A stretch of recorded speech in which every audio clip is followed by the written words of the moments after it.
One of the biggest influences on housing design has been the car. As ownership took off, having somewhere to store your vehicle became an increasing priority. The fact is, as cars are becoming more secure and more weatherproof, there's less reason to lock them away. So internal garages are becoming really valuable spaces that could be put to a better use. And let's be honest, a big garage door at the front of your house isn't necessarily the most attractive way to present your home to the world. Take this house in the middle of Bournemouth, which stands out from its neighbours for all the wrong reasons. While they have a quirky charm, this has all the style of a static caravan built above a lock-up garage. It was bought for £415,000 2 years ago by Martijn and Sally, just before the birth of their son, Noah.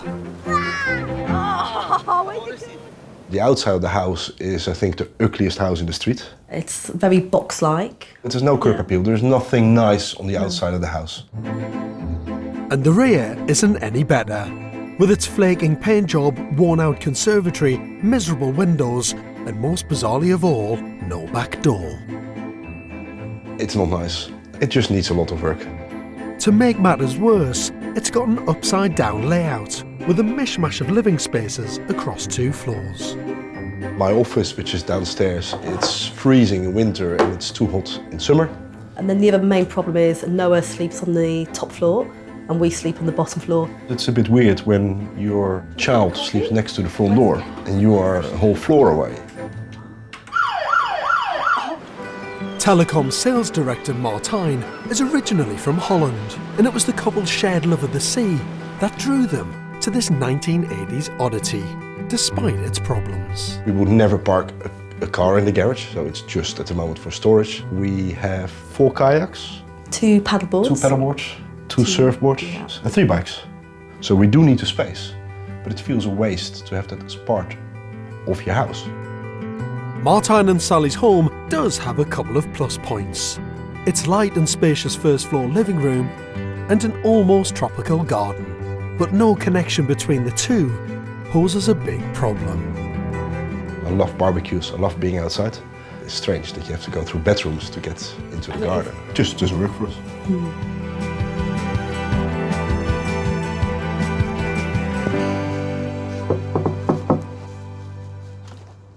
Morning. Morning. Martijn, so nice to meet you. How are you? Nice to meet you. Sally, Hi. how are you? Good, thanks. What a house. Yeah. Can we have a look at it from the street? There's such an eclectic mix of different style properties. I mean, they're kind of similar materials, Yeah. but a very different look. Yeah, it's the afterthought from the architect who designed this street. And you know what? There's a tendency for that to happen. So they have a clear plan for the rest of an estate, Yeah. plan out the design of the houses, get the gardens right, and really give it the time that it deserves. And if this was a little bit of land at the end, which it kind of is, isn't it? You are right at the end of the whole estate. Someone's gone, do you know what? Maybe we could get another house on there. And then it might not be part of that original master plan. Might have been done by a different architect at a different time with a different mentality about good design. Should we go inside and have a look? Yeah. Come on, let's go. Inside is an abject lesson in bad design. On the ground floor, a third of the footprint is taken up by the ugly garage. There's a porky office for Martijn, an oversized hallway, and a small master bedroom with a disproportionately large ensuite. Upstairs is even worse. The front door opens onto a landing dominated by a staircase and a staggering 7 different doorways leading to Noah's bedroom, a bathroom, small guest bedroom, cupboards, and a very isolated kitchen. The only generous space is the dining living room, which at least makes the most of its southerly aspect. This looks lovely. The arrangement of this is really smart, and you've got lovely views out the back. Look at that. Yeah, we do like the views back there. It was one of the reasons we bought a house, that when you walk in here, it's light, it's spacious, it's great views. You've got some very unusual details, though, I have to say, like the kind of artificial stone fireplace. That is quite horrendous. And the fact that someone's actually gone to the effort of putting kind of concrete paving slabs on the top, just to give it that lovely 1980s period finesse. It's awful, isn't it? It's up there. The thing we didn't like when we moved in was the 1980s hatch. See, do you know what? As awful as these are, There's a tiny little bit of me that likes them. It just reminds me of being a kid.